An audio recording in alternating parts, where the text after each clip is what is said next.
Hello students, in this video we will read about the rest part of the Mughal Empire 1.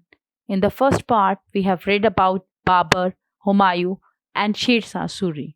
Today we will read about Akbar, how he got the throne and how he reigned during his time.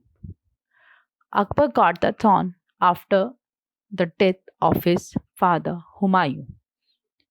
He was the greatest of the Mughal emperor of India.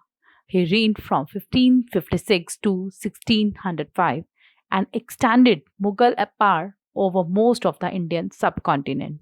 His real name was, or his you can say his full name was Jalaluddin Muhammad Akbar. In 1564, Akbar attacked Gondwana and conquered it.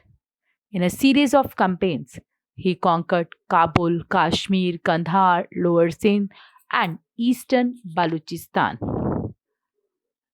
He expanded his empire with the help of his guardian Bahram Khan.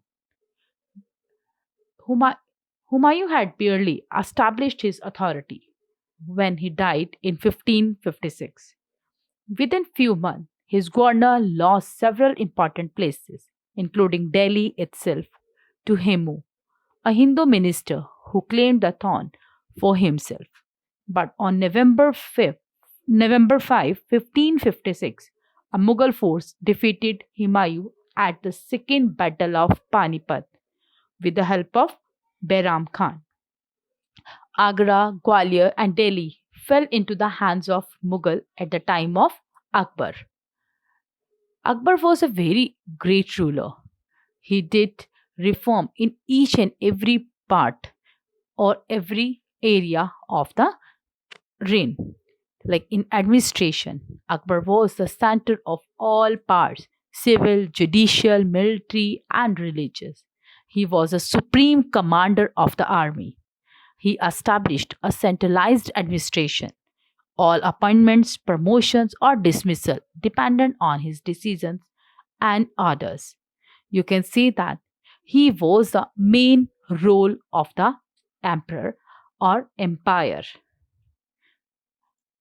Now we will read about the administration second part, that is Mansabdari system. The Mansab is an Arabic word meaning rank or position or status. Thus, Mansabdari was a system in which the rank of the government official was determined.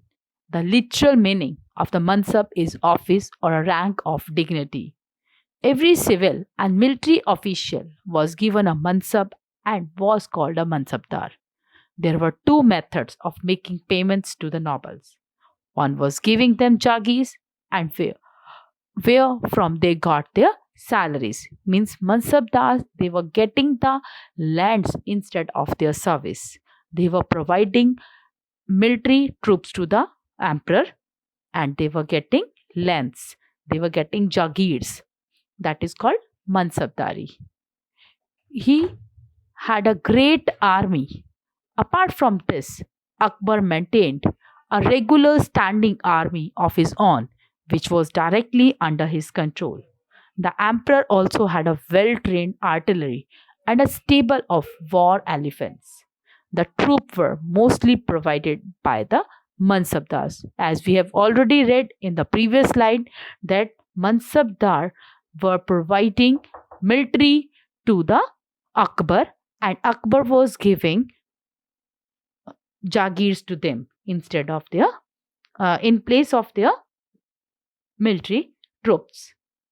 I hope till here it is clear. Thank you very much.